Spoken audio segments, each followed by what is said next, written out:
పొద్దునే లేస్తాం, మంచి కాఫీ తాగుతాం, తర్వాత ఇడ్లీ బోండా పూరి లాగించి ఓ 11-12 o'clock మంచి చాయ్ కొడతాం. మధ్యాహ్నం హెవీ లంచ్, సాయంత్రం ఏ చాటో మిర్చి బజ్జీనో సమోసానో గ్యారంటీ. ఆ తర్వాత నైట్ ఉన్న కొత్త కొత్త రెస్టారెంట్స్ అన్నీ ఎక్స్ప్లోర్ చేయాలి, మంచి దమ్ మసాలా బిర్యానీ లాగించాలి. అసలు తప్పే లేదు. ఇదే విధంగా నువ్వు ఒక 1 year చేసావనుకో, కథం, సంపాదించిందల్లా హాస్పిటల్స్కి పెడితే సరిపోతుంది, ఏం ప్రమాదం లేదు.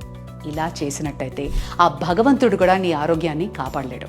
56% మన రోగాలకి కారణం మనం తినే ఆహారం అని లేటెస్ట్ సర్వేలో చెప్పారు. మరి జాగ్రత్తగా ఉండకపోతే ఎలా? భగవద్గీతలో కూడా అందుకే అంటారు, బ్రహ్మార్పణం చెప్పి ఎందుకు తింటాం?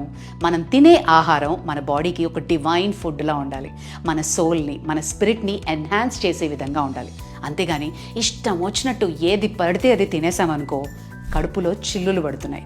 లిక్విడ్ నైట్రోజన్ తాగి ఒక పాన్ రూపంలో ఒక అమ్మాయికి కడుపులో చిల్లు పడింది. ఈ విధంగా ఫ్యాన్సీ ఫుడ్స్కి అట్రాక్ట్ అవ్వకు. బేసిక్గా మన మైండ్ ఎంత చురుగ్గా పనిచేస్తుంది అంటే మనం తినే ఆహారం పట్టి అని మనం మళ్ళీ అర్థం చేసుకోవాలి. ఆరోగ్యమే మహాభాగ్యం. Live your life.